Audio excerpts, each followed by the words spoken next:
자, 그럼 시간이 됐으니까 이제 다시 시작하도록 하겠습니다. 자, 지금부터는 우리는 2024학년도 유특, 초특, 중특 순으로 기출문제를 살펴볼 거예요.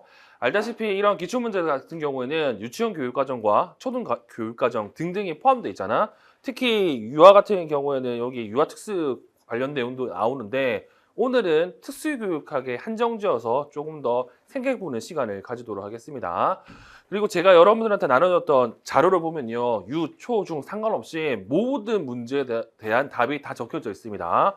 특히 유아와 그리고 초등 같은 경우에도 유치원 교육과정과 관련된 내용 그리고 초등 관련된 내용도 답을 제가 다 확인해서 적어놨으니까 필요하신 분들은 활용하시면 좋을 것 같고요.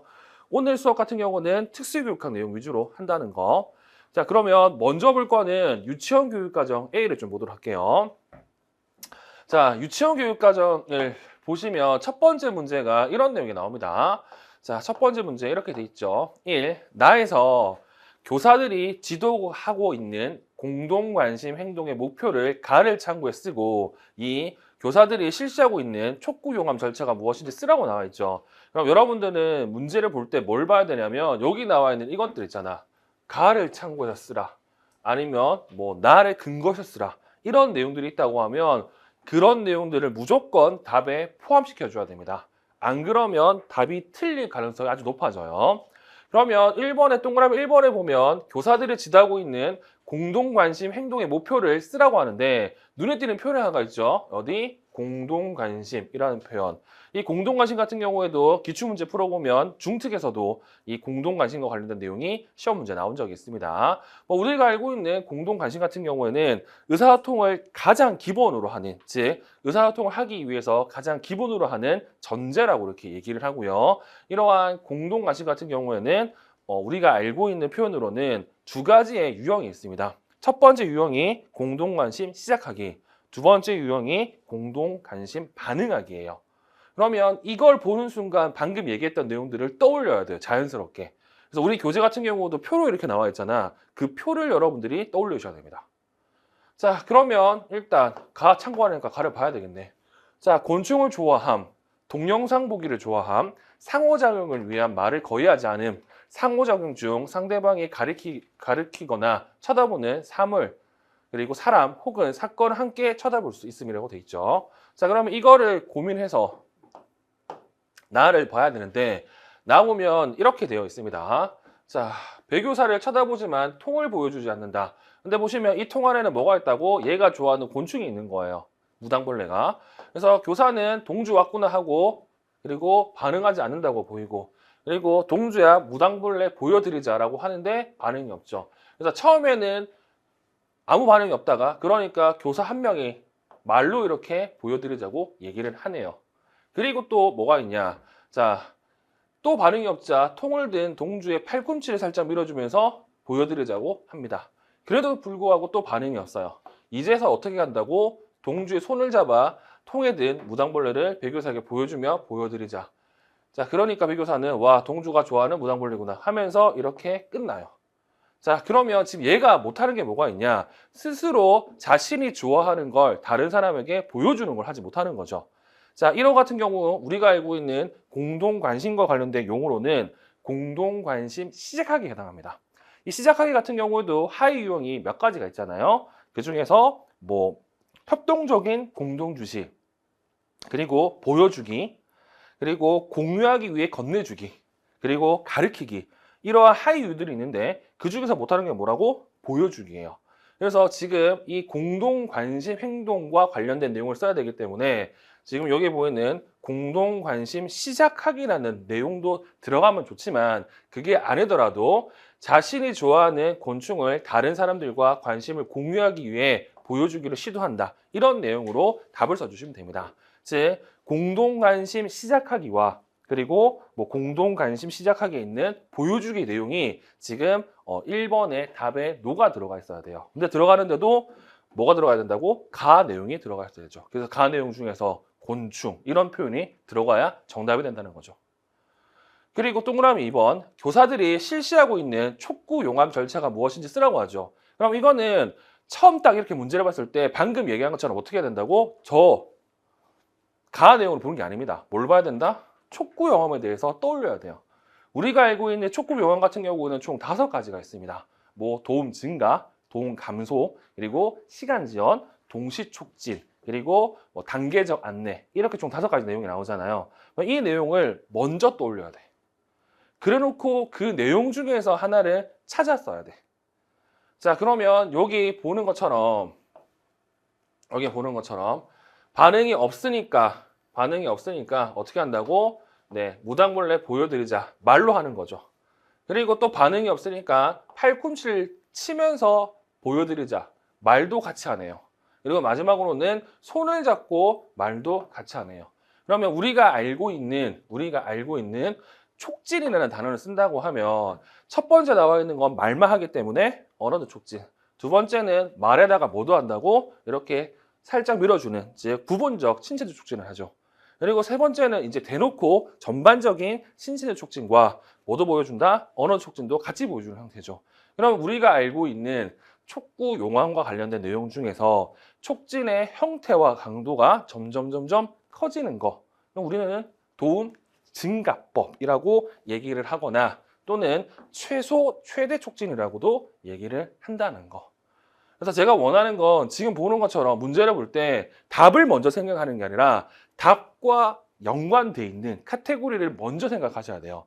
왜 이렇게 해야 되느냐? 나중에 문제가 어려워져 가지고 답을 내가 생각이 안 날 때가 있어. 그러면 그때를 대비해서 지금 한 것처럼 카테고리로 문제를 접근할 필요가 있기 때문에 그렇습니다. 그래서 지금 쉽기 때문에 이거는 그냥 자동적으로 나올 수 있어. 근데 어려워지면 이게 잘 안 될 거예요. 그렇기 때문에 지금부터 이렇게 연습을 한다는 거.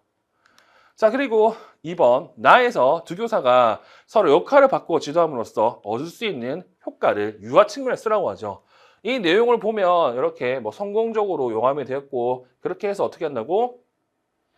나와 배 선생님이 일과 중 자연스럽게 대화 상대자와 촉구 제공자의 역할을 바꾸어가면서 지도해온 결과라고 되어 있습니다. 자, 그러면 늘 얘기하지만 이렇게 뭔가가 바뀐다라는 뜻은 어떻게 이해하시면 되냐? 중재를 하는데 상황도 바뀌고 사람도 바뀌고 물건도 바뀐다고 하면 얘한테 좋아지는 게 하나가 있죠. 뭐가? 일반화가 좋아지겠지. 그래서 유아 측면에서 장점을 쓴다고 하면 이렇게 다양한 사람들에게 적용해서 일반화를 가능하게 한다. 또는 일반화를 도울 수 있다. 이런 표현을 쓰시면 정답이 되겠죠. 자, 그리고 세 번째. 다의 1. 중심 반응 훈련을 통해 동주에게 지도하는 중심 반응 영역이 무엇인지 쓰고 2. A에서 인교사가 사용한 중재 기법이 무엇인지 쓰라고 이렇게 나와 있습니다. 자, 이거 같은 경우에는 일단 뭐가 나왔다? 중심 반응 훈련, PRT가 나오죠.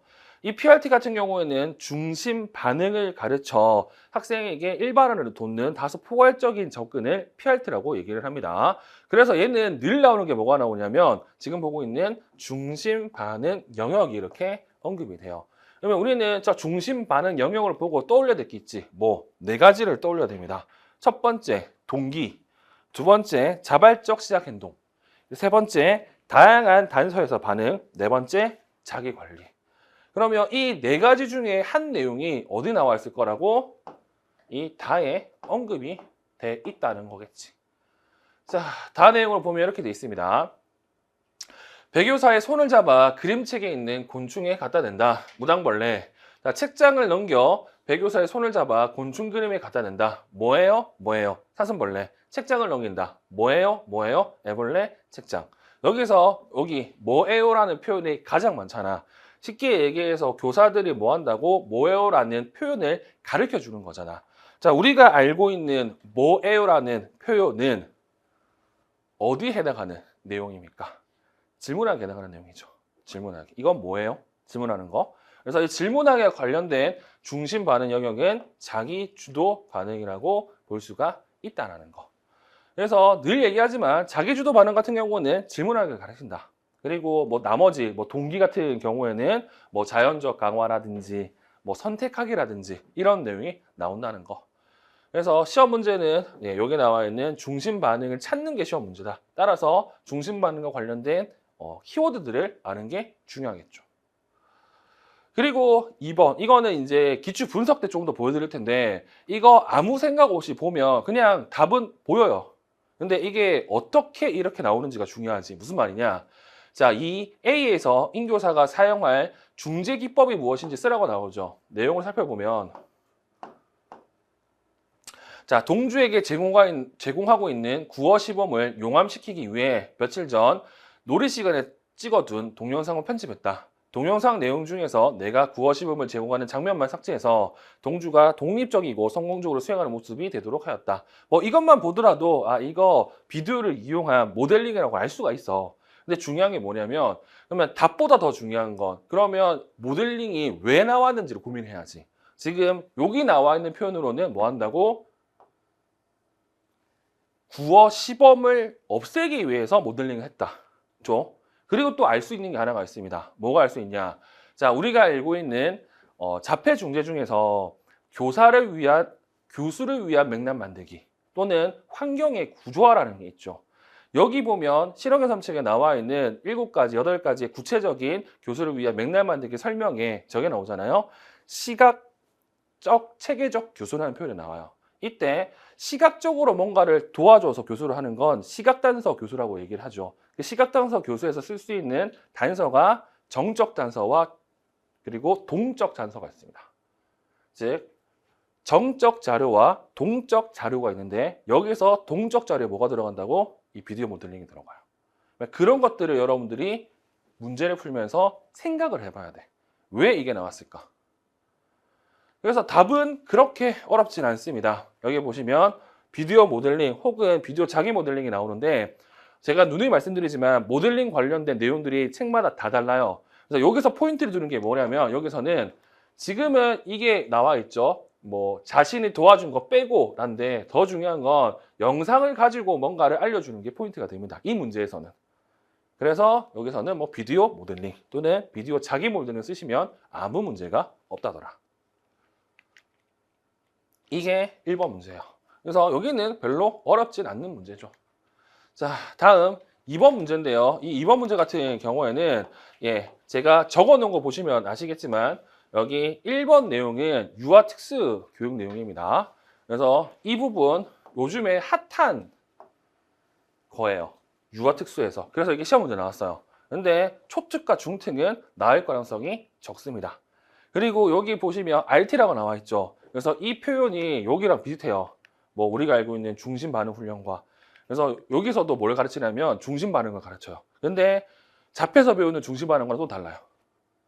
일단 유특에서 이런 내용이 나온다는 걸 알고 기억하시면 됩니다. 자, 우리가 볼 건 뭐냐? 네, 2번 문제죠. 자, 2번 가에서 니은에 해당하는 서기 자세 보조기구의 명칭을 쓰라고 하죠. 그러면 니은을 찾는 게 아니야. 우리가 떠올려야 될 게 뭔데? 서기 자세 보조기구를 떠올려야 돼.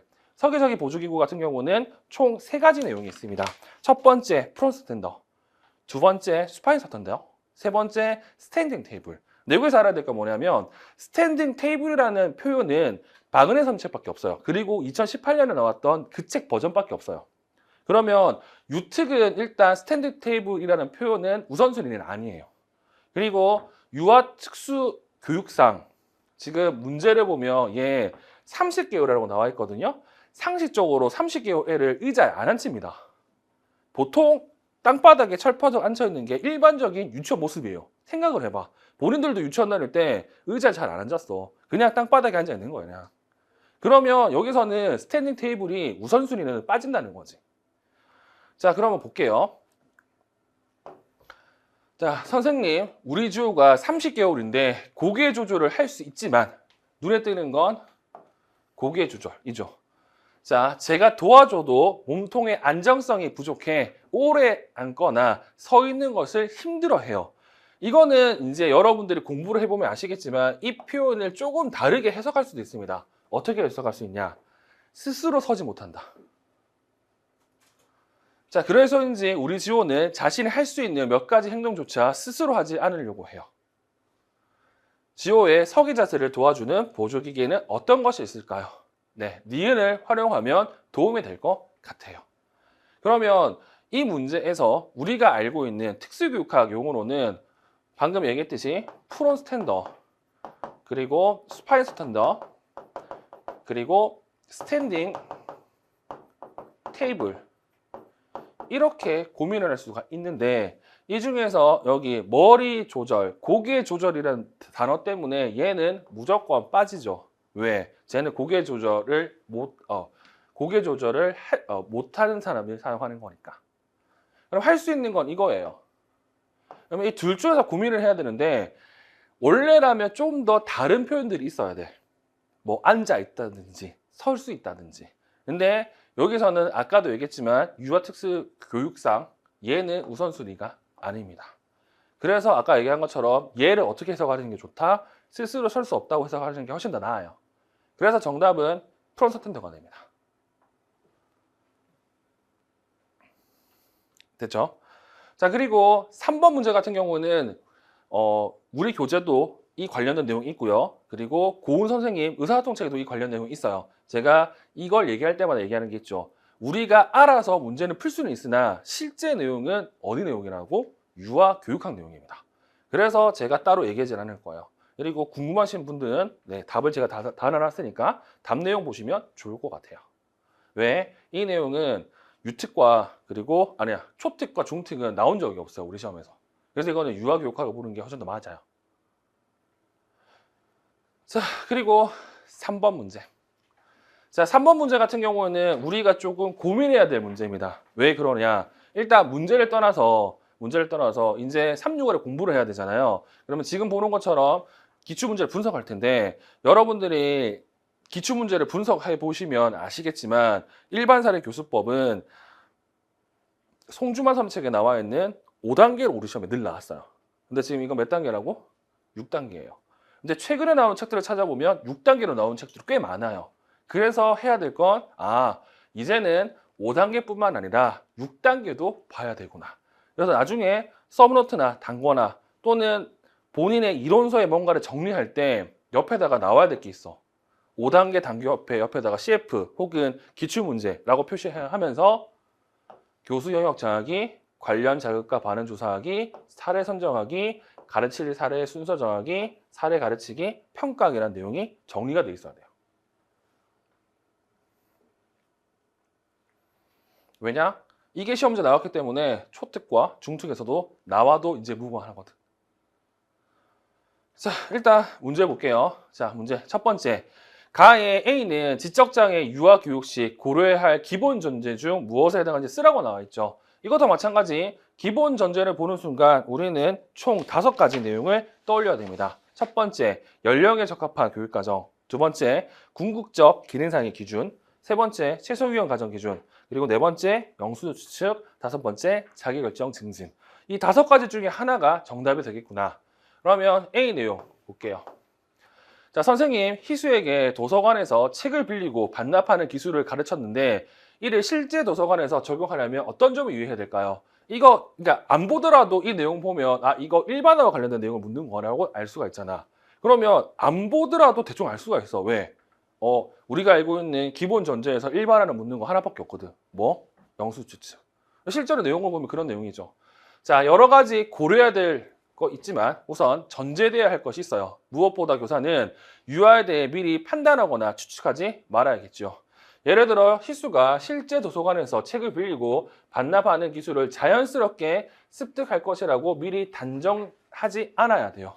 이게 뭐라고? 네, 영수주 추측과 관련된 일반화를 된다는 생각하지 말고 하나하나 다 가르쳐야 된다라는 의미죠.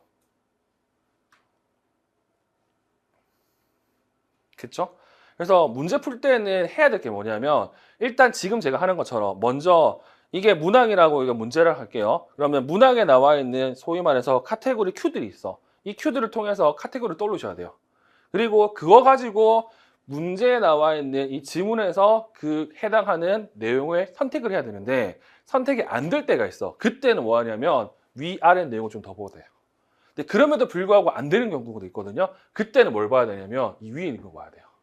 이 위에서도 한 2년에 한 번씩 단서가 되는 단어들이 나옵니다. 그래서 저런 것들도 다 고려를 해야 된다는 거. 자, 그리고 2번 문제. 자, 이 가의 1, 기획에 해당하는 기능적 기술 교수 방법의 명칭을 쓰라고 하죠. 자, 우리가 알고 있는 기능적 기술 같은 경우에는 현재도 중요하고요. 미래도 중요하고요. 내가 하지 않으면 다른 사람이 해야 될 기술을 기능적 기술이라고 얘기합니다. 이러한 기능적 기술을 평가하는 방법이 생태학적 문법이고, 이러한 기능적 기술을 가르치기 위해서 기능적 기술을 모은 것이 우리가 알고 있는 기능적 생활중심 교육과정 혹은 기능적 교육과정이라고 얘기하죠.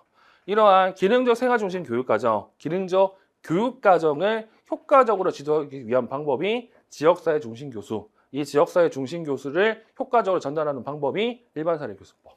이걸 떠올리면 이 문제 답 바로 찾을 수 있죠. 자, 기획. 자, 선생님 희수가 도서관을 잘 이용할 수 있도록 교실을 도서관으로 꾸민 후 역할극을 통해 책을 빌리고 반납하는 모의 활동도 하고. 근데 이거 딱 보는 순간 물어보는 건 이거 지역사회 중심 교수의 하위 유형 3가지 중 하나를 물어보겠네 라고 얘기할 수 있겠지. 왜? 먼저 나온 게 뭔데? 모의 활동. 그 다음에 나오는 게 뭔데? 기획. 유치원 안에 있는 도서실을 이용해서 책을 빌리고 반납하는 활동. 그러면 이거는 누가 보더라도 모의 다음에 나오는 참조라고 알 수가 있겠죠. 자, 그리고 또한 동네 도서관에서 책을 빌리고 반납하는 활동도 계획하고 있어요. 이 앞에 기획 앞에는 모의, 기획은 참조, 그리고 니은은 중심이 되겠네. 그리고 여러분들이 능력이 된다고 하면 나중에 정리할 때 뭐도 필요하냐면, 어차피 시험 문제는 기출문제에 나와 있는 지문을 이용하는 게 가장 안전해요. 왜? 나왔던 거 그대로 쓰는 게 뭐가 문제가 되는데. 그렇죠? 그렇기 때문에 혹시나 나중에 이거 참조나 중심 혹은 모의에 예시를 쓰는 경우가 있어. 그때는 여기 나와 있던 문구를 그대로 쓰는 게 가장 안전하겠죠.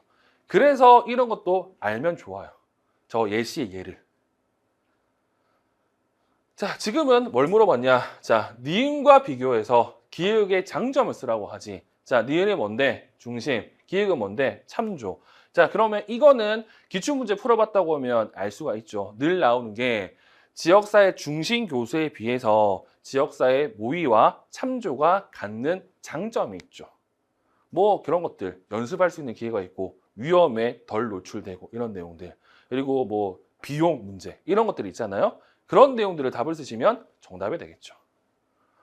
자, 유치원 안에 공간을 활용해서 간접적으로 연습할 기회를 제공함으로써 비용과 위험 부담을 줄일 수 있다. 이렇게 쓰시면 정답입니다. 그리고 저 멘트는 아까 얘기했던 송주만 선생님 책에 그대로 나와 있는 멘트죠.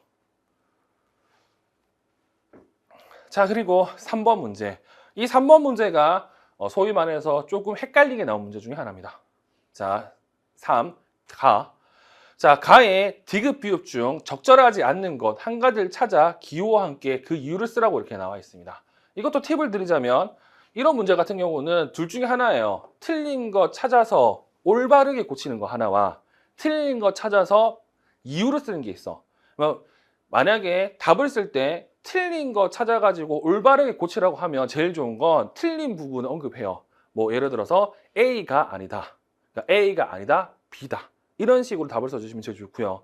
그리고 이유를 쓰라고 하면 지금 보는 것처럼 뭐뭐 때문이다. 이렇게 쓰시는 게 제일 좋아요. 자, 그러면 디귿 비읍 중 적절하지 않는 거. 자, 일단 중력부터 보면 지난번에 말씀하신 바와 같이 일반 사례 교수를 활용하려고 합니다. 도서관에서 책을 빌리고 반납하는 활동을 위해 사례를 선정할 때 고려할 점은 무엇인가요? 그러면 다음번에 여러분들 공부할 때 어떻게 해야 되냐? 여기 있는 내용 1부는 맞고 1부는 틀릴 거 아니야. 그러면 이렇게 해야지. 이게 만약에 틀린 내용이 있다고 하면 그 틀린 내용을 올바르게 고치고, 고친 내용을 포함해서 사례 선정 때 고려할 사항 물어보면 얘네들을 써야 되겠구나를 여러분들은 기억하셔야 되겠죠. 다음번에는 이렇게 안 나올 거예요. 다음번에는 이거 쓰는 게 나올 겁니다. 이런 거 쓰는 게. 맞냐 틀리냐 물어보는 게 아니라 저 자체를 쓰는 게 나올 거야. 저 차를 기억해 두셔야지. 자, 먼저 디귿, 자연스러운 상황에서 가르칠 수 있는 사례를 선택해야 됩니다. 네, 맞습니다. 왜? 일반 사례 교수니까. 자, 그리고 리을, 가능한 많은 사례를 선택해서 다양한 자극과 반응이 포함되도록 한다라고 나왔는데, 여기서 이제 문제가 되는 게 이거예요. 자, 일반 사례 교수이기 때문에 일반 사례가 뭡니까? 느낌이 샘플 느낌이잖아. 그래서 여기 나오는 것처럼 일단은 다양한 자극과 반응을 나타내는 모든 사례를 눈앞에 나타내야 돼. 근데 그 중에서 가장 일반적인, 가장 평범한 걸 선택을 해야 되거든요. 그래서 책에는 그거를 어떻게 표현하고 있냐. 대표적이면서도 최소한의 사례라는 표현으로 써놨습니다. 즉,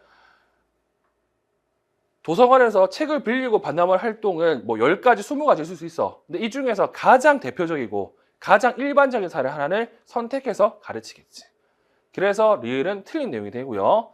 그리고 미음 또한 희수가 해야 할 것과 하지 말아야 할 것을 가르칠 수 있는 사례를 선정해야 된다고 나와 있죠. 자, 이거 같은 경우에도 기억해야 될 건 이걸 기억하셔야 됩니다. 자, 당연히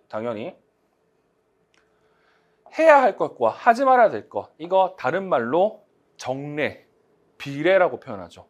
그래서 우리가 알고 있는 일반사례 교수법과 관련된 내용을 찾아보면 정례도 가르치고 비례도 가르치라고 합니다. 왜냐? 정례는 해야 할 때 해야 되고요. 비례는 하지 말아야 할 때 안 해야 되거든요. 이거 모두 다 가르쳐야 되겠죠. 그리고 또 뭘 할 수가 있다고? 예외적인 사항도 포함해야 됩니다. 가장 일반적인 것도 가르치고, 그리고 옵션으로 이거 말고 다른 방법도 가르쳐야 뭘 할 수 있다고? 도서관에서 책을 빌리고 반납할 수 있겠지. 자, 그러면 예를 들어 볼게요. 일반적으로 도서관에서 책 빌리고 반납할 때는 소위 말해서 도서관에 운영하는 시간에는 앞에 사서분이 계시잖아. 사서를 통해 살 수 있어. 근데 그렇지 않은 시간에 빌릴 수도 있잖아. 예를 들어서 예약해서 도서관 끝난 시간에 가져올 수도 있고, 아니면 도서관 끝난 시간에 반납할 때는 통에다가 넣을 수도 있잖아. 이런 것들을 다 가르쳐 줘야 된다는 것이지. 됐죠? 그러면 나중에 이거 여러분들이 쓸 수 있어야 돼요. 어떻게 해요? 자, 사례를 선정할 때 고려할 점 2가지 쓰라 하면 이 내용 중에 2가지를 쓸 수 있어야 돼요. 자, 다음 2번. 나의 시옷에 들어갈 내용을 쓰라 하죠. 자, 이거 보면 누가 보더라도 일반사례 교수법의 단계라고 할 수 있죠. 알다시피 이 단계 기본적으로는 5단계입니다. 우리 시험에 다 5단계가 나왔어요. 근데 지금 처음으로 6단계가 나왔지. 6단계 내용을 보는데 시옷이 어디 있다? 평가죠. 자, 알다시피 일반사례 교수법 특징을 물어보면 이렇게 얘기할 수 있습니다. 어떻게? 교수 사례와 비교수 사례가 달라요. 왜? 얘 목표는 일반화를 평가하는 거기 때문에. 일반적으로 우리는 가르친 거 평가라고 합니다. 그러면 당연히 배웠던 거 평가하는 게 맞아. 근데 일반사례 교수법은 일반화 됐는지 안 됐는지를 평가해야 되기 때문에 가르치지 않는 내용에 대해서 평가를 해요. 그래서 평가하기 시옷 단계에서 가장 중요한 키워드가 뭐가 되냐면 이게 됩니다. 비교수 상황에서, 즉 가르치지 않는 내용 중에서 하나를 선택해가지고 얘 잘하는지 안 잘하는지 일반화 여부를 평가해 줘야 됩니다.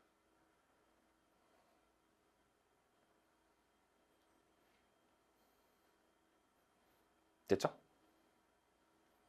그래서 개인적으로는 유치원 3번 문제 초특과 중특에 많은 영감을 주는 문제일 것 같아요. 아마 올해부터 이거 이용해가지고 여러 다양한 형태의 문제로 출제될 것 같습니다. 그래서 이 문제 자체를 잘 봐주십시오. 자, 그리고 4번 문제를 보도록 할게요. 자, 4번 문제 이렇게 돼 있네요. 자, 1. A의 기획에다가는 용어를 쓰라 이렇게 나와 있죠. 요즘은 특이하게 원래라면 여기에 이 용어에 대한 카테고리를 나타내 주는 게 일반적이었어요. 근데 아까도 얘기한 것처럼 2023학년도부터 이런 형태의 문제가 꽤 많이 나옵니다. 카테고리를 문제에서 안 보여줘. 카테고리를 어디서 보여주느냐? 너네들이 지문에서 해석하라고 해요. 자, 그러면 A가 여기 나오죠. 그러면 이거는 볼 때 위아래로 보는 게 좀 더 좋거든요. 이렇게 돼 있습니다. 자, 다음 달에 진행할 카드 만들기는 잘 준비되고 있나요? 네. 다양한 재료와 도구를 활용해서 크리스마스 카드를 꾸미려고 해요. 그래서 소윤이가 모양 펀치를 사용해서 스티커를 만들어 붙이는 방법을 미리 연습하고 있는데 어려움이 있어요. 어떤 어려움이 있나요? 단계를 나누어 관찰해 보니 각각의 단계는 잘 수행하지만 순서대로 수행하는 걸 계속 어려워해요. 자, 이거 같은 경우 이것만 보더라도 솔직히 답을 쓸 수 있어야 됩니다. 근데 눈에 띄는 게 뭐가 있냐면 여기 단계를 나누어 라는 거, 우리가 아는 용어로 과제 분석이라고 얘기할 수도 있겠죠. 자, 그러면 과제 분석을 한 다음에 각 단계를 잘 수행하는지 안 하는지 살펴봤는데 그냥 할 때는 하는데 순서대로는 잘 못한다고 해요. 그래서 최 교사는 소윤이가 단계를 순서대로 수행하는 데만 어려움을 보이고 과제도 복잡하지 않으니 연세법 중에서 기익을 적용해 보면 좋을 것 같아요. 그럼 이 문제는 우리가 알고 있는 연세법의 하위 유형 중에서 하나를 쓰라는 문제지. 자, 그러면 적어보면서 연세법의 하위 유형을 떠올려야 됩니다.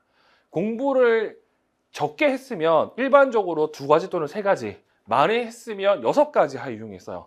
근데 보통 6가지는 기억을 안 하지. 우리는 2가지, 3가지 정도만 기억하면 되겠잖아. 자, 연세법 같은 경우에는 정의가 그렇게 됩니다. 특정한 행동을 또는 특정한 과제를 하위 활동으로 나누고 이 하위 활동을 앞 또는 뒤에서 순서대로 지도하는 것. 그래서 2가지 하위 유형을 나누면 앞에서부터 가르치는 전진형 행동 영세가 있고 뒤에서부터 가르치는 후진형 행동 영세가 있어요. 그리고 3가지를 얘기한다고 하면 전진형 행동 연세의 하위 유형으로 전체 과제 제시법이 있죠.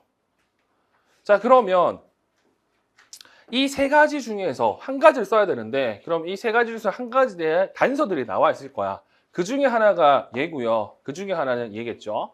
자, 기획을 정해 보면 좋을 것 같아요. 이 연세법은 매 회기마다 모든 단계를 수행하도록 하면서 솔직히 이것만 보면 끝났죠. 왜? 우리가 아는 것처럼 매 회기마다 모든 걸 수행하는 건 하나밖에 없습니다. 뭐 전체 과제 제시형. 그래서 정답은 전체 과제 제시형이에요. 그리고 이 최근 중특에서 이 전체 과제 제시형을 문제를 냈을 때 이게 Q가 되었습니다. 전체 과제 제시형을 얘기하는 단서가 얘였거든요. 그래서 저것만 보더라도 우리는 전체 과제 제시형을 쓸 수가 있어야 돼요.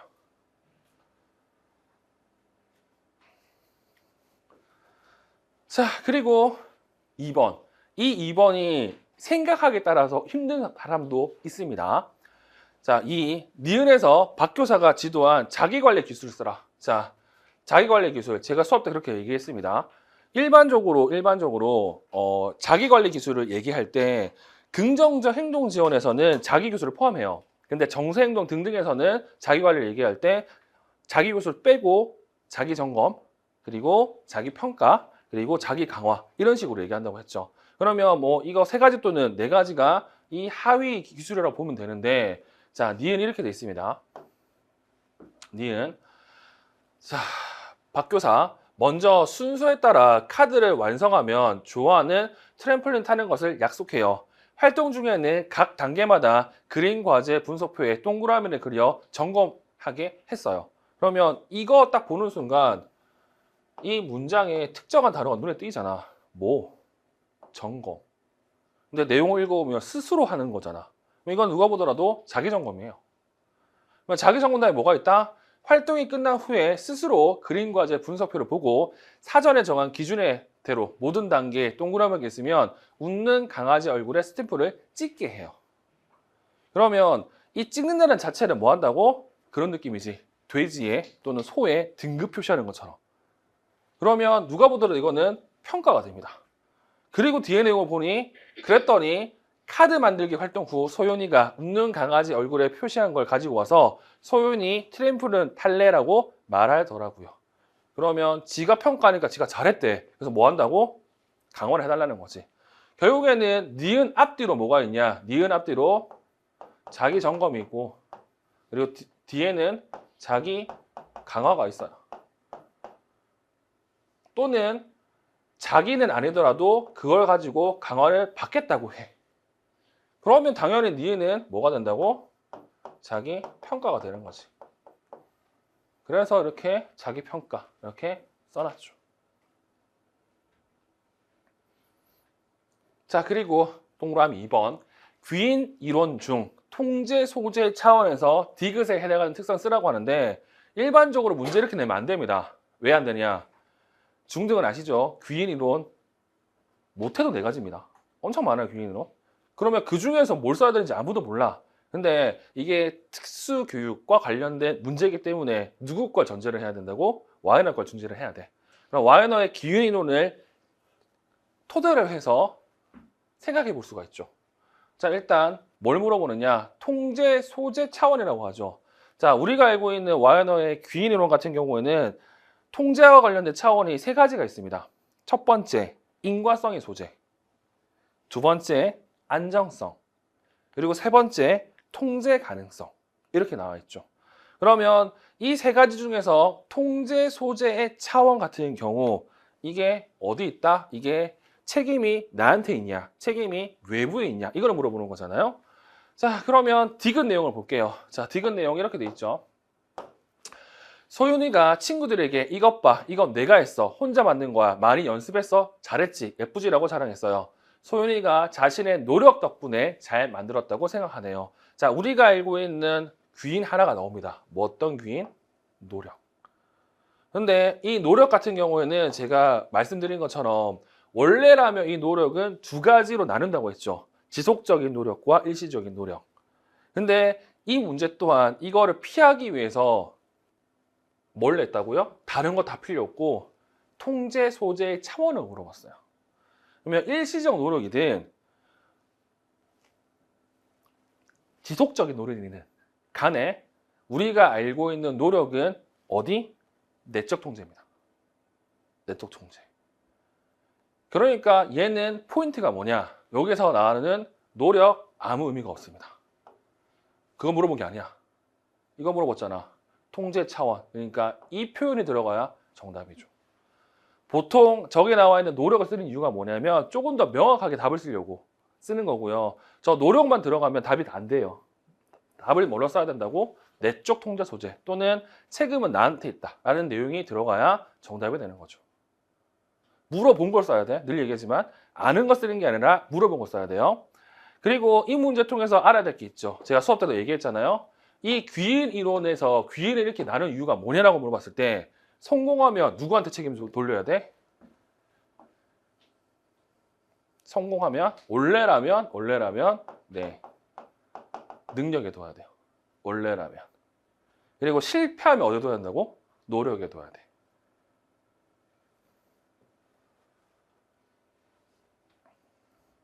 따지고 보면 이 문제도 이상해. 왜? 이 앞에 있는 게 다 노력이잖아. 그쵸? 이런 걸 나중에 분석 때 따져봐야 돼요. 하나하나. 이게 맞는 문장이냐? 이런 것들. 자, 그리고 3번 문제. 자, 1. 리을에다가는 언어 발달 과정에서 특성이 뭔지 쓰고 2. 미음의 예를 쓰라고 하는데 알다시피 이 언어 발달 과정이라고 하면 어떤 시기를 물어보냐? 우리는 이어문 시기에 관한 특성을 물어봅니다. 그래서 이어문 관련된 내용을 확인하시면 되겠지. 자, 리을. 자, 마지막으로 드릴 내용은 진우 얘기예요. 진우가 어른에게 안녕하세요라고 인사를 해야 한다고 배웠잖아요. 그런데 또래나 어린 동생에게도 안녕하세요라고 인사를 하더라고요. 그러면 재밌는 건 이거를 일반적인 명사로 쓴다고 하면 내가 아는 거 오버해서 쓴다 라는 의미에서 과잉일반화로 할 수도 있어요. 근데 중요한 건 우리가 알고 있는 언어 발달 단계에서의 과잉일반화와 일반적으로 얘기하는 과잉일반화 뜻은 달라요. 제 고유명사와 일반명사 뜻이 다르다는 거지. 그러면 여기서는 언어 발달 과정이기 때문에 언어 발달 과정에서 얘기할 수 있는 게 있죠. 뭐 과잉학대를 얘기하시는 게 되겠죠. 과잉일반화는 어디 쓴다고? 문법과 관련된. 그래서 정답은 과잉학대가 됩니다. 자, 그리고 리을, 미음의 예를 쓰라고 하죠. 미음. 또래나 어린 동생에게 적절히 인사를 할 수 있도록 변별 훈련을 하면 됩니다. 자, 지금 여기서 의미하는 게 뭐가 의미하냐면, 자, 우리가 알고 있는 변별 훈련은 어떤 뜻이냐? 특정한 선제 자극에 특정한 행동을 할 수 있도록 후속 결과를 주는 거예요. 그러면 지금 원래라면 어른은 본다. 그러면 어른한테는 안녕하세요 인사를 한다. 자, 되잖아. 근데 지금은 어떻게 된다고? 동료, 친구를 보더라도 안녕하세요 하는 거야. 그러니까 잘못하고 있는 거지. 이거를 알려주기 위해서 어떻게 한다고? 어른한테 안녕하세요 하면 칭찬 강화. 그리고 또래나 친구한테 안녕하세요 하면 칭찬 강화를 하지 않아야 돼. 그 대신 또래나 친구들한테는 안녕하면 칭찬 강화를 해줘야 되죠. 그런 내용으로 답을 써주시면 됩니다. 그래서 또래 사진을 보여주면 안녕이라고 말할 수 있도록 강화하고 어른들의 사전을 보여주면 안녕하세요라고 말할 수 있도록 강화하는 등 이렇게 변별 훈련하는 내용을 구체적으로 써야 되는데 여기서는 이 미음에 나와 있는 그리고 리을에 나와 있는 용어들을 이용해서 답을 쓰면 정답이 되겠죠. 됐죠? 그래서 이것도 어렵진 않아요. 자, 그리고 5번 문제를 보도록 하겠습니다. 자, 5번 문제 같은 경우에는 일단 1번에 이렇게 돼 있죠. 자, 1. 가의 기읍과 니은의 공통으로 나타난 대치 음운 변동 현상을 쓰라고 합니다. 자, 우리가 알고 있는 대치 음운 변동 현상이라고 얘기를 하면 뭐 조음 오류, 음운 오류. 여기서는 음운 오류와 관련된 내용을 써야 되는데 그러면 당연히 뭐 생략, 대치 이런 용어보다는 우리가 알고 있는 뭐 그런 것들, 뭐 치조 음화, 뭐 전설 음화 이런 내용이 나와야 되잖아. 그래서 기역 니은을 보니까 이렇게 돼 있습니다. 기역, 니은. 그러면 어떻게 발음해야 어떻게 바뀌는지를 봐야 되잖아. 근데 원래 지금 뿡이라고 발음하는데 둥이라고 발음하고요. 그리고 여기 보시는 것처럼 여기 보시는 것처럼 뿡이라고 하는데 탕이라고 발음을 하겠지. 그냥 결과적으로 얘 같은 경우 뭐 한다고? 쌍 비읍이 지금 비읍으로 발음이 되고 비읍이 아니라 디귿으로 발음이 되고 그리고 쌍비읍이 그리고 티귿으로 이렇게 발음이 되죠. 그러면 이거 하나하나 따지면 여러 가지가 나옵니다. 여러 가지가 나와요.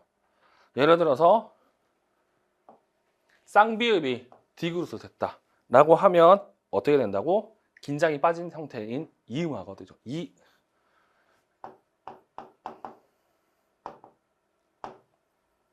이렇게 얘기할게요. 탈긴장음화 또는 이음화 뭐 이렇게 얘기를 하죠. 그리고 쌍비음이 티귿으로 된다라고 한다고 하면 이거는 기식음이 아닌 게 기식음으로 되는 거잖아요. 그래서 기식음화라고 얘기할 수 있습니다.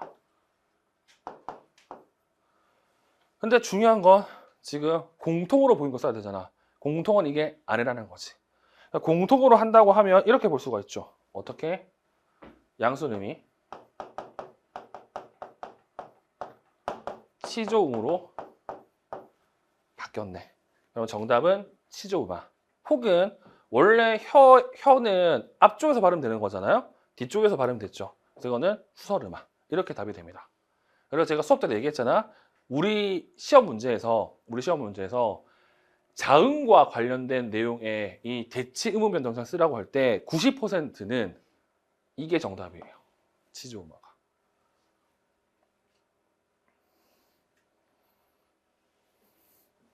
됐죠?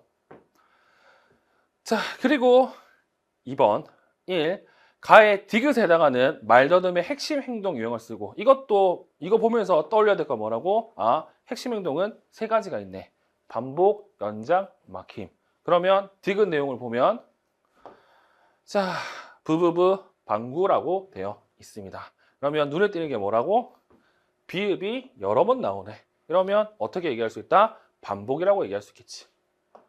그리고 2번 나의 리을의 이유를 가에 제시된 시우의 의사소통 특성을 참고해서 쓰라고 이렇게 되어 있습니다. 자, 라의 리을을 볼게요. 라의 리을 이렇게 되어 있습니다. 말더듬 수정법을 활용하는 것이 효과적이다. 근데 앞에 어떤 표현이 있죠? 유창성 완성법보다 라는 표현이 있죠. 그러면 저거 두 개를 비교했을 때 말더듬 수정법이 가지는 장점 때문에 지금 이 말더듬 수정법을 사용한 거잖아요. 알다시피 유창성 완성법 같은 경우는 목적을 물어보면 행동주의 원리에 입각해서 어떻게 한다고? 학생을 제대로 된 새로운 언어 패턴을 중재하고 이거를 유지시키는 게 목적이에요. 그래서 행동주의이기 때문에 얘는 뭘 안 한다고? 심리 동기적 특성 고려하지 않습니다. 그에 반해서 말더듬 수준법 같은 경우는 고은 선생님 책에 딱 목적으로 첫 마디가 그게 나오잖아. 두려움과 수치심을 감소시키고 이 표현이 나오잖아요. 그렇기 때문에 얘 말더듬 수준법 보는 순간 얘는 심리 동기적 특성을 고려했다고 알 수가 있는 거지. 그러면 가 내용을 보면 이런 내용들이 나오죠.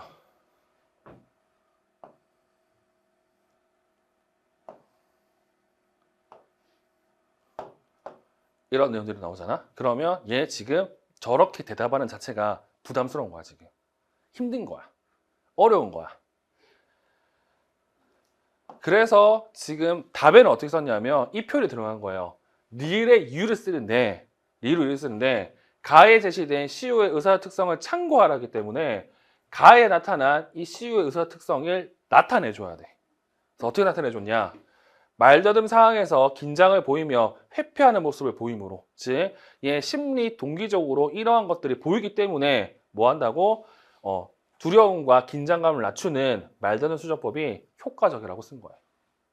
포인트는 이거죠. 시우의 의사활동 특성도 써야 되고 리을의 특성도 써야 되는데 리을의 특성은 얘와 비교하는 거 기준을 통해서 얘가 써야 될 말을 정한 겁니다. 됐죠? 자, 그리고 3번. 자, 나의 미음으로 조음 오류를 중재할 때 1. 사용할 수 있는 핵심 단어의 조건을 쓰고 2. 단어 수준으로 지도하는 방법을 민지가 산출할 단어를 활용해서 쓰라고 이렇게 되어 있습니다. 자, 눈에 띄는 게 뭐냐면 이 조음 오류를 중재한다는 거지.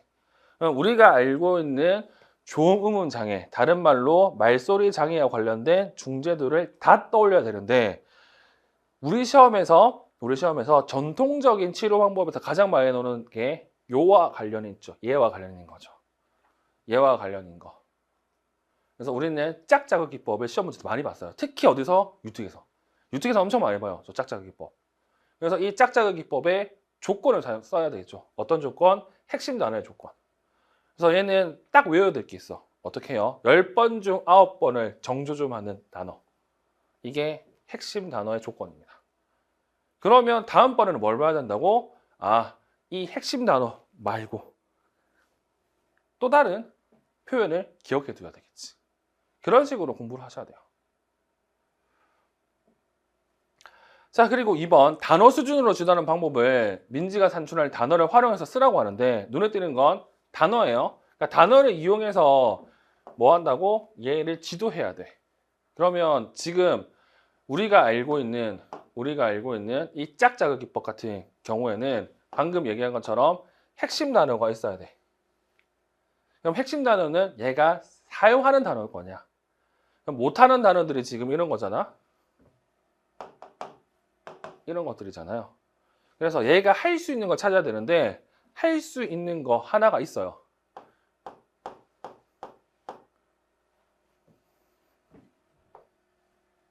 이거 할 수가 있죠. 그래서 저걸 이용해서 지도를 해야 됩니다. 됐죠? 그래서 얘가 지금 발음 못하는 게 뿡이잖아요. 할 수 있는 뽀를 이용해서 뿡을 발음할 수 있도록 해야 돼요. 그래서 뽀를 핵심 단어로 하고 그리고 뿡 등을 다른 단어로 자연스럽게 전조준할 수 있도록 해야 됩니다.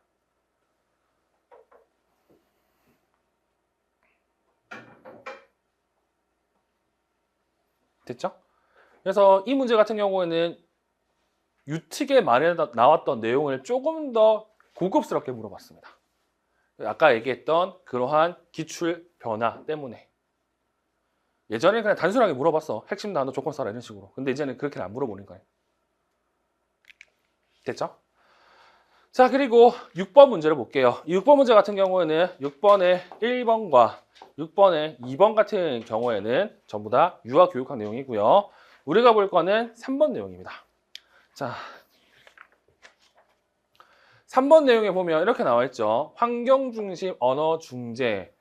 뭐 유특에서는 이렇게 밀리오 랭귀지 티칭이라고 해서 우리가 알고 있는 뭐 MT, EMT라고 하지 않고 MLT라고 이렇게 얘기를 합니다. 자, 이거에 근거해서 뭘 쓰라고? A에 적용한 교수 기법을 써야 돼. 그러면 여러분들 이거 보는 순간 뭘 떠올려야 되냐면 우리가 알고 있는 MT, EMT에서 쓸 수 있는 것들이 뭐가 있는지 떠올려야 되겠지. 근데 여기서 키워드가 뭐라고요? 교수 기법이에요. 자, 우리가 알고 있는 MT, EMT는 세 가지로 구성되어 있습니다. 기법 또는 절차 또는 교수 방법 하나, 그리고 환경 조성 전략 하나, 그리고 사회적 대화 형식 전략 하나. 이렇게 총 세 가지로 구성되어 있거든요. 이 중에서 기법을 했기 때문에 여기서 나와야 될 표현은 뭐라고? 시범, 요구 시범, 시간 지연, 우연교수가 나와야 돼요. 물어본 걸 써야 될 거 아니야. 기법을 썼으니까. 그래서 A 내용을 보면 이렇게 들어가 있습니다. 자, 안교사는 유리실 천장에 줄에 달린 헬륨 풍선을 띄워놓는다. 이게 뭐라고? 방금 얘기했던 환경 조성 전략이고, 천장에 붙어있는 풍선을 바라보는 게 학생의 요구 또는 관심이 되고, 그리고 이거를 풍선을 같이 보고 안교사를 같이 보는 게 공동 관심 형성이 되죠. 그러면 제가 이거 가르칠 때도 얘기했습니다. 지금 이런 형태 보면 뒤쪽에는 우리가 알고 있는 시범, 그리고 요구 시범, 그리고 시간 지연, 그리고 우연교수 중에서 시험 문제 냈을 때 이 우연교수는 어디에 포인트를 둔다고? 환경조성과 학생의 관심, 그리고 이에 대한 공동 관심 형성에 포인트를 둔다고 했어요. 그래서 이게 먼저 나와요. 이렇게 봐. 만약에 시범과 요구 시험이었다고 하면 이 표현이 없고 뭘 내야 된다고? 시범의 특징과 요구 시험의 특징을 내는 게 상식적일 거야. 그렇기 때문에 이 문제, 이 밑에 어떤 것들이 있더라도 상관없습니다. 그냥 얘는 어디야? 우연 교수가 정답이 돼요. 이것 때문에, 얘 때문에. 그리고 이 니은에 들어갈 내용을 쓰라고 하죠. 자, 담배야 뭐 줄까? 손가락으로 풍선을 가리킨다. 그리고 교사가 얘기하고 뒤에 풍선이라고 하죠. 그러면 여기서 이 담비야 뭐 줄까? 이게 뭐라고? 요구예요. 결국에는 이 밑에는 뭐가 있다고?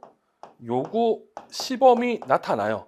근데 그렇다고 하더라도 이거를 요구 시범으로 보기에는 문제가 있다는 거야. 왜 그러냐? 만약에 이거를 포함해서 얘를 우연교수라고 해버리면 어차피 우연교수 밑에는 시범, 요구 시범, 시간 지연을 다 쓸 수 있기 때문에. 그래서 늘 얘기하지만 답을 만약에 우연교수면 이 환경조성 전략 부분이 강조가 되고요. 그리고 시범과 요구 시범, 특히 요구 시범 같은 경우는 요구가 포인트가 되거든요. 얘는 요구 시범이 아니라는 거지. 그래서 니은에 들어갈 내용 같은 경우 풍선을 가르치니까 얘가 풍선이라고 얘기해야 되니 뭐 풍선 이렇게 얘기하든 또는 풍선이라고 해봐라고 얘기하든 중요한 건 풍선이라는 단어가 들어가야 돼. 네, 일반적으로 이게 요구기 때문에 시범이 들어가는 게 제일 좋아요. 그래서 풍선 쓰는 게 가장 일반적인 형태일 거예요.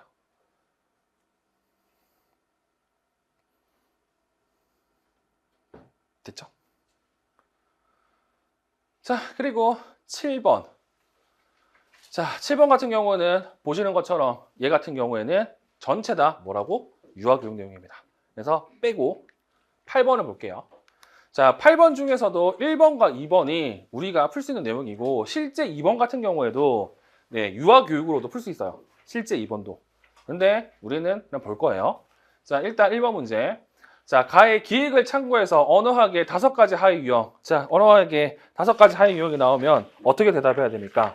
기본적으로 의문론, 구문론, 형태론, 의미론, 화형론을 얘기해야 되겠지.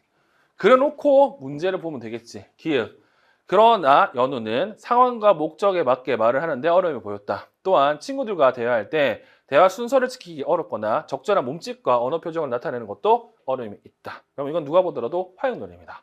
근데 알다시피 여기 기획에 나와 있는 내용들이 다 어디 나온다고? 담화기술에 나와 있는 내용들이에요. 화형론에 담화기술에 나와 있는 내용들. 그래서 다 분석이 가능합니다. 담화기술로. 됐죠? 그리고 2번 가에서 1. 니은에 해당하는 관찰 기록을 써라. 자, 니은에 해당하는 관찰 기록. 자, 우리가 알고 있는 관찰 기록이 여러 가지가 있고요. 실제로 유아교육에서 얘기하는 것과 그리고 특수교육에서 얘기하는 게 비슷하지만 약간 달라요. 일단은 여러 가지를 고민해서 기획을 보면, 니은을 보면 이렇게 돼 있습니다. 니은, 연우의 의사소통 장면을 주의 깊게 관찰해서 그 내용을 간결하고 객관적인 글로 기록한다. 자, 글로 기록한다. 다른 말, 서술한다. 자, 글로 서술하는 게 뭐라고 합니까? 우리는 일화 기록법이라고 얘기를 합니다. 물론 유특에서는 그리고 유아교육에서는 일화 기록과 그리고 표본 기록이라는 게 있는데 비슷한데도 달라요. 근데 우리는 그걸 구분할 필요는 없어요. 그리고 여러분들이 중요하게 생각해야 되는 게 2번입니다. 이걸 답 쓰는 게 더 중요해요. 자, 2번 내용 이렇게 돼 있죠. 디귿의 장점을 정보 수집 측면에서 구조화된 면담과 비교해서 한 가지 쓰라고 합니다. 디귿. 비구조화된 면담이라고 하죠. 그러면 저기 나오는 구조화 면담과 그리고 비구조화 면담을 보는 순간 뭘 떠올려야 된다고? 구조화 정답에 따른, 아니, 구조화 정도에 따른 면담 혹은 면접의 하위형을 떠올려야 되겠지. 우리는 구조화된, 그리고 반구조화된, 그리고 비구조화된 면접 또는 면담을 봤어요. 그리고 제가 수업 때 얘네들을 구분할 때 늘 들어가는 키워드가 뭐라고 했습니까? 융통성과 재량권이라고 얘기했습니다. 그럼 이 문제는 뭐냐면 이 정보 수집 측면에서 장점을 써야 되기 때문에 방금 얘기했던 융통성과 재량권이 어떻게 발휘되길래 그러한 정보 수집의 장점을 보이는지를 쓰는 게 정답이 되겠죠. 자, 그러면 우리가 알고 있는 비구조화된 면담 같은 경우에는 재량권과 융통성이 엄청 많아요. 그래서 얘네들 같은 경우에는 언제 사용하느냐? 뭐 구조화된 또는 반구조화된 면접을 하기 전에 또는 즉각적인 결과를 내야 될 때 사용합니다. 그리고 구조화된 같은 경우에는 재량권과 그리고 융통성 아예 없어요. 그냥 구조화된 표준화된 검사를 이용해서 검사를 하는 거지. 그래서 이거 비교해서 장점을 쓴다고 하면 이렇게 쓸 수 있습니다. 지금 구조화된 면담은 면담자가 형식과 순서에 맞게 질문을 해야 되기 때문에 융통성이 떨어져요. 근데 비구조화된 면접은 면접자가 순서를 변경하거나 추가 질문하는 등 융통성을 발휘하기 때문에 뭘 할 수가 있다고? 융통성이 있으니까 내가 관심 있거나 좀 더 물어볼 수 있는 걸 더 물어볼 수 있어요. 그래서 정답으로 더 심층적인 정보를 수집할 수 있다라는 장점이 있죠.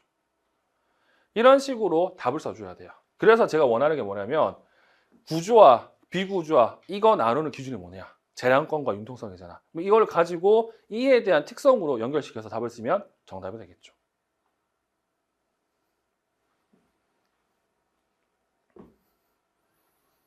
됐죠?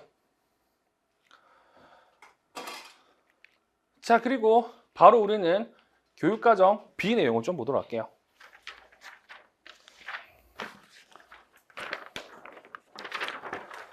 자, 교육과정 B 내용을 보면 1번 이런 내용이 나옵니다. 뭐 공격성 이론, 그리고 나누기 발달 단계 이거 전부 다 유아교육 관련된 내용이기 때문에 빼고 3번을 보면 3, 1, 나와 다의 디귿이 무엇이 쓰라고 나오죠. 근데 이거 같은 경우는 솔직히 이 그림만 보더라도 끝났어요. 공부를 했으면. 근데 좀 더 봐야 되겠지. 디귿. 자, 선생님 요즘 채은이가 친구 관계에서 어려움을 보이네요. 다른 말로 사회적 관계 또는 사회성에 문제가 있다고 얘기한 거죠. 자, 저도 채은이가 친구를 미는 행동이 격정이 되었어요. 그래서 디귿을 활용해 보아야겠다고 생각했어요. 이 방법은 아이들이 좋아하는 형식을 시각적 지원을 통해 사회적 상황에서 겪는 어려움을 명시적으로 지원하는 것이지요.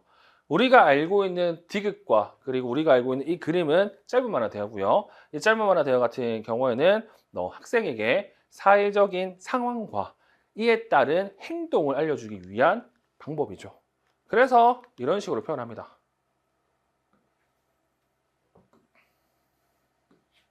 그럼 기억할 건 이 표현 처음 보는 표현이잖아. 그러면 나중에 정리할 때 이 표현이 적혀져 있어야 돼. 어디 밑에? 짧은 만화 대화에. 왜? 다음번에는 이거 이용해서 답을 쓰는 문제가 나올 가능성이 높으니까.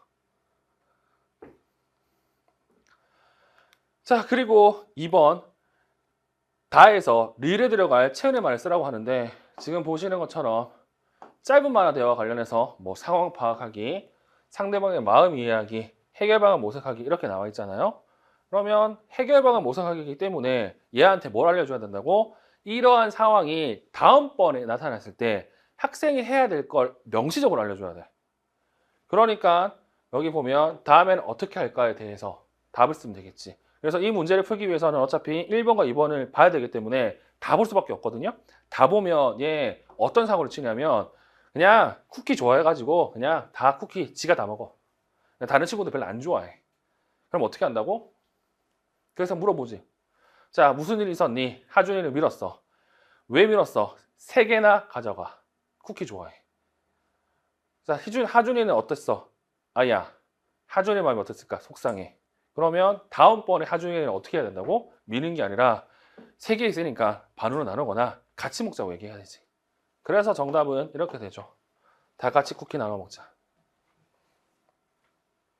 됐죠? 그러면 초특과 중특은 뭘 봐야 되느냐? 아씨, 다음번에 이거 단계도 물어보겠는데? 라는 생각도 하셔야 됩니다.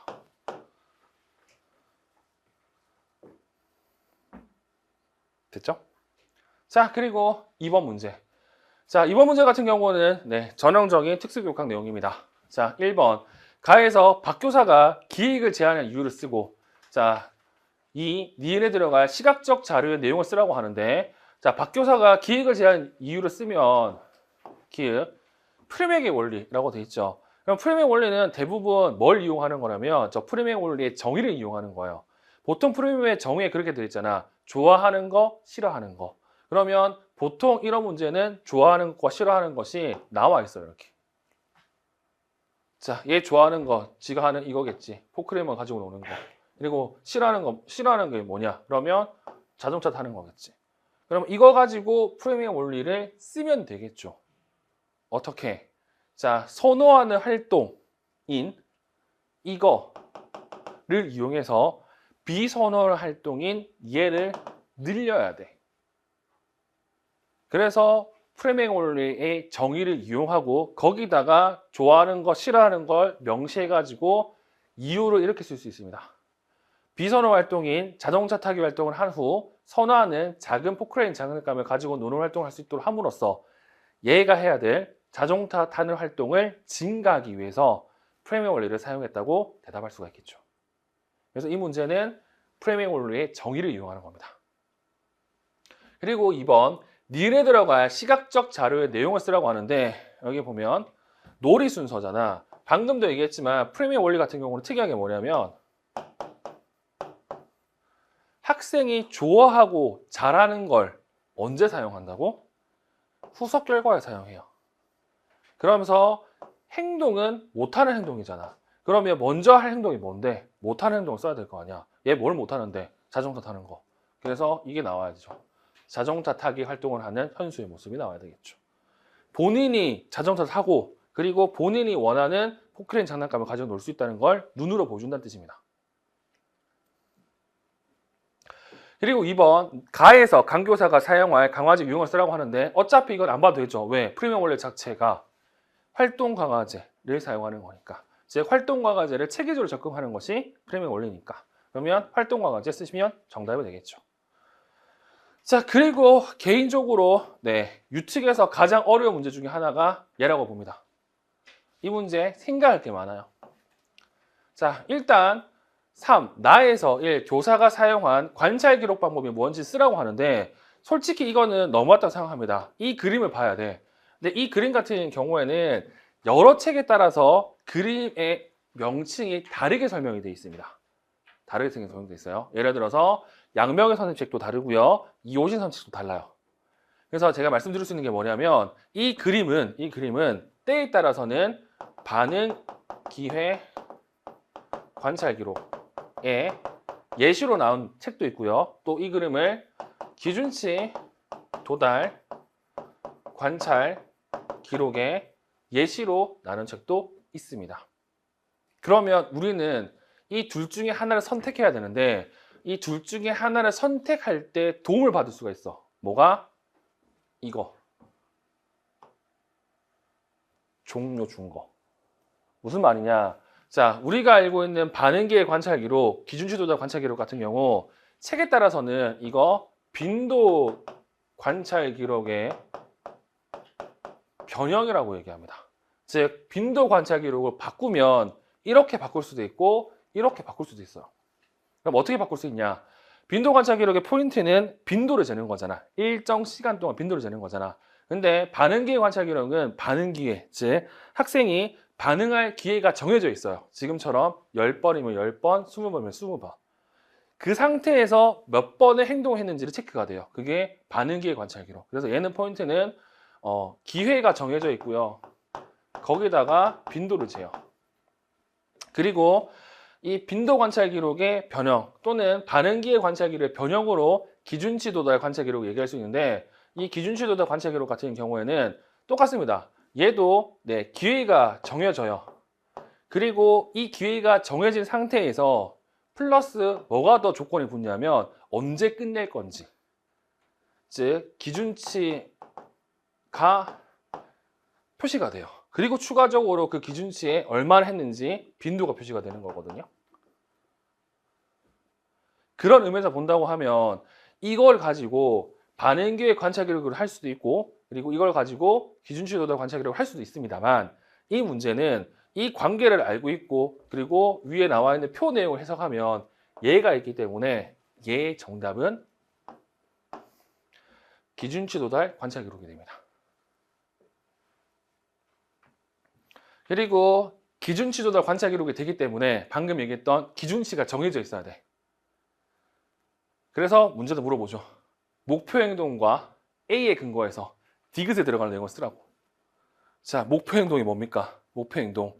탈 수 있는 자동차를 스스로 선택해서 타면서 논다.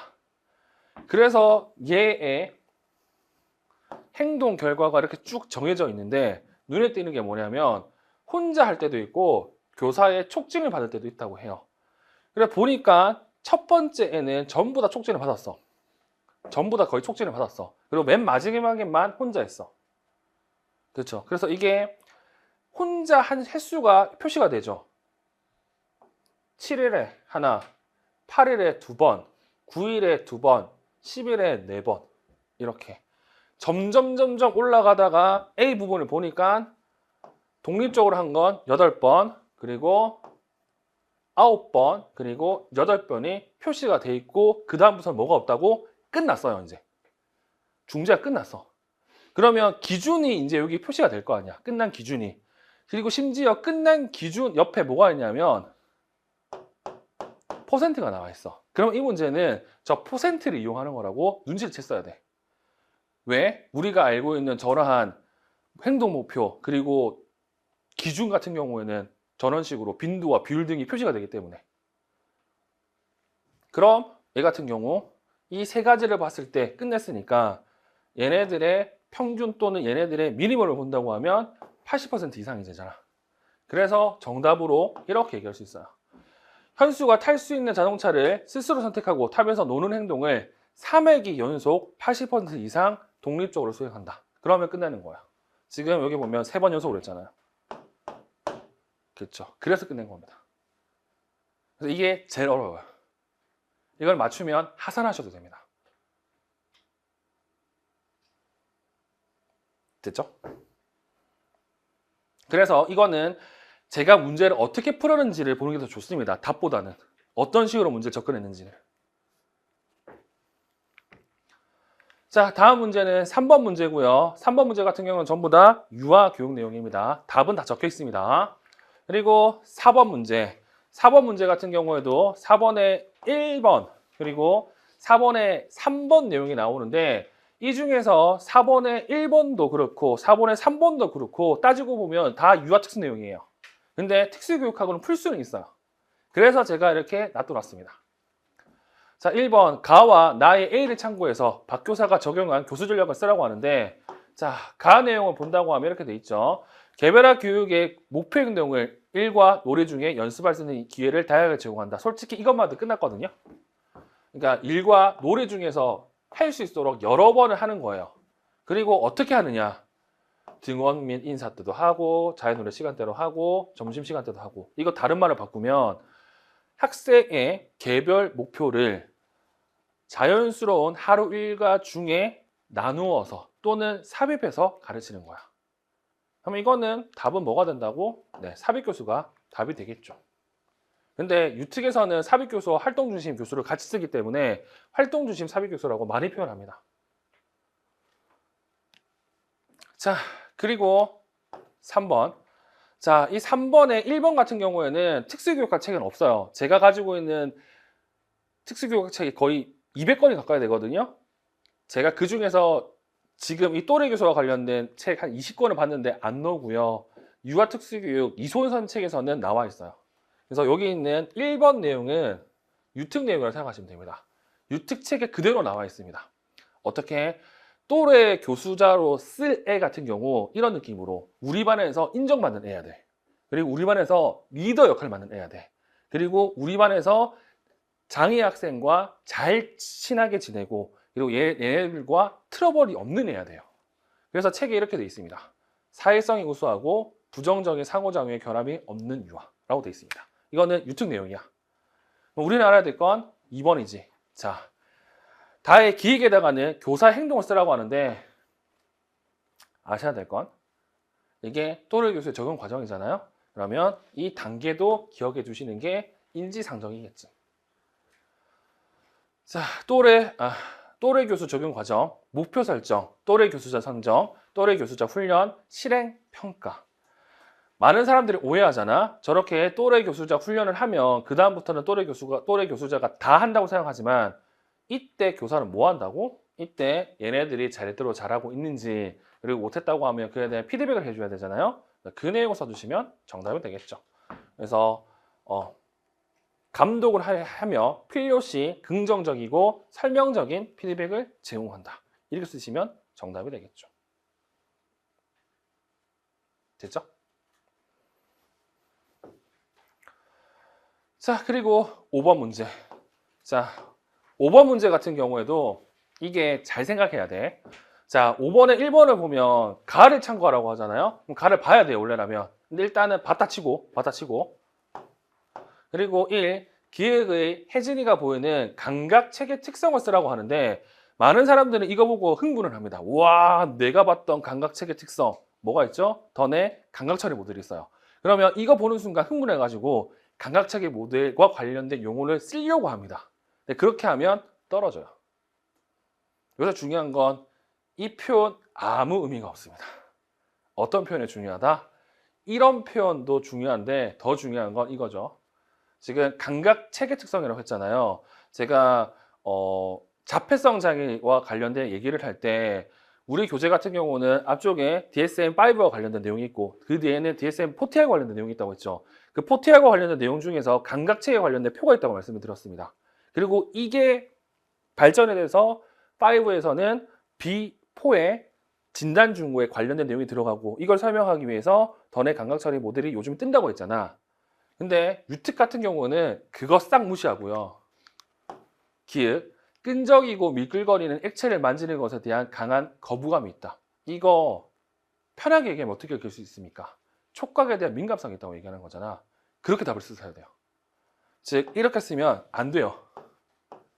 이거는 이렇게 답을 쓸 거라고 하면 문제 어떻게 나와야 되냐면 나중에 볼 초특자로 문제 물어봐야 돼요. 그러면 답이 만약에 이렇게 될 거라 하면 문제 이렇게 돼 있을 겁니다. 던의 감각 처리 모델에 근거해서 이렇게 물어봤을 거야. 그러면 답을 이렇게 써야 돼. 근데 지금 답은 뭐렇게 써야 된다고? 촉각 민감 이렇게 쓰시면 정답입니다.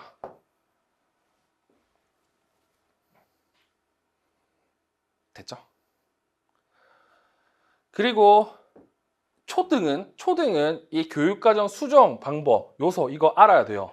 그리고 중등도 알았으면 좋겠어요. 왜 그러냐? 이거 교수 적합화와 다른 개념입니다.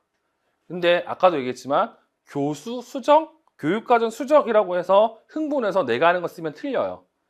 근데 제가 답을 두 가지 써놨죠. 즉 교육과정 수정이라는 용어는 유아특수교육이라는 이소연 책에 나와 있습니다. 표로 이렇게. 그 표 내용을 보면 지금 니은에 해당하는 거. 평소에 치약 냄새를 아주 좋아하는 혜진이를 위해 도화지 위에 혜진이가 짜놓은 치약에 물감을 조금씩 섞어 주었어요. 지가 좋아하는 거 넣어가지고 잘 활용할 수 있도록 만들어주는 거잖아. 그럼 이 같은 경우에는 교육과정 수정 요소를 본다고 하면 교재 수정이에요. 근데 우리가 알고 있는 교수 적합화로 문제를 풀잖아요. 그럼 이거는 교수 방법이 수정이 됩니다. 그래서 가로를 이렇게 해놓은 겁니다.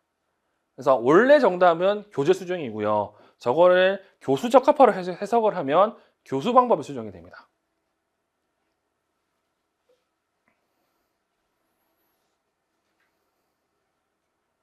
됐죠? 자, 그리고 3번 문제. 아까도 얘기했지만 이거 유특으로 문제 푸는 게 좀 편해요. 자, 3번. 나에서 1. 개별화 교육계획 목표와 연계해서 실시하는 디귿의 평가 목적을 쓰라고 하죠. 자, 그러면 디귿. 여기 나와 있죠. 자, 개별화 교육계획 목표, 소근육 운동 목표라고 해서 도형 2개 이상을 결합해서 다양한 형태를 그릴 수 있다고 돼 있죠. 그래서 디귿 내용을 보면 혜진이의 발달 상황, 5월에 혜진이는 동그라미, 네모, 세모, 십자형 등 단순한 도형을 주로 그렸으나 6월 현재 도형 2개 이상이 겹쳐진 그림을 그려 목표를 성취함. 그러면 지금 어떤 중재를 했는지는 잘 모르겠어. 근데 내용을 보니까 이렇게 한 것 같아.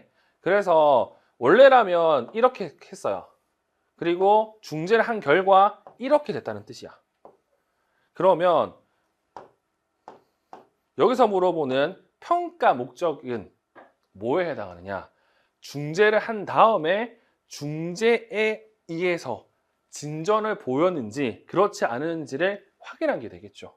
즉 우리가 알고 있는 특수교육학에서 얘기하는 평가의 단계 중에서 어디에 해당한다고? 형성평가에 해당하는 내용입니다. 그래서 정답은 형성평가의 목적을 쓰시면 돼요. 혜진이가 적절한 진전을 보였는지 평가한다. 근데 이거 유특으로 풀면 또 답은 달라져요.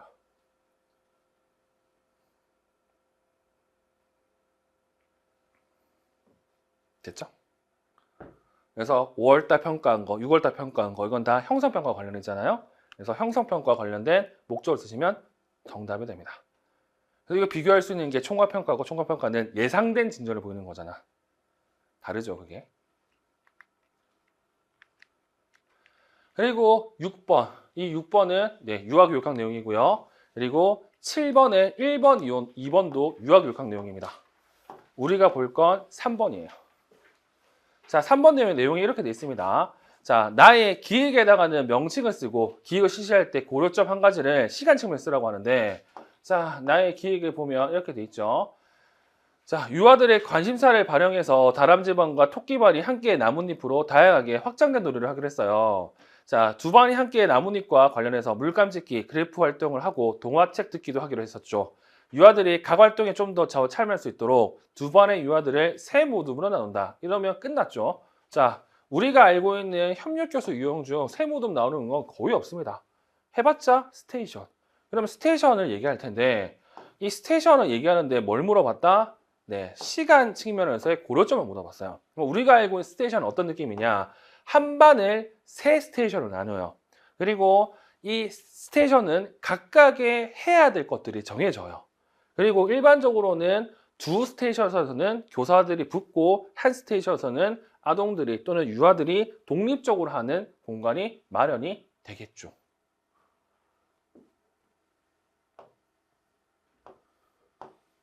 여기서는 이렇게 한다고 했고 자 그러면 여기서 중요한 게 뭐냐면 이 스테이션 교수 같은 경우 특정 시간이 지나면 어떻게 된다고?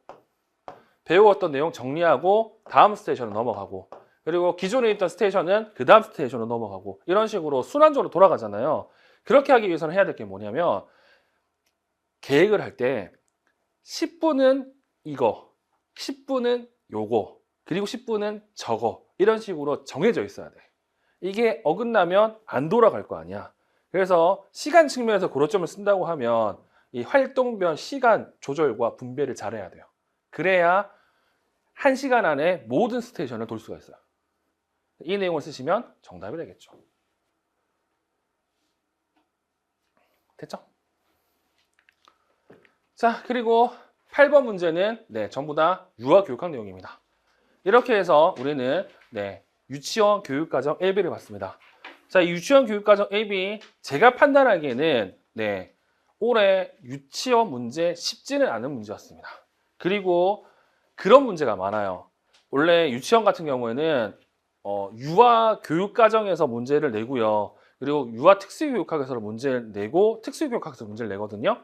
올해 같은 경우는 유아 교육과정 문제를 유아 교수가 낸 게 아니라 특수교육 교수가 낸 게 꽤 있어요.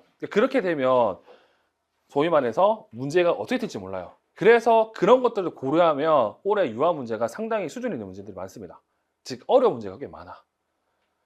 그래서 유아 만만치 않다. 이렇게 정리할 수 있다는 거. 됐죠?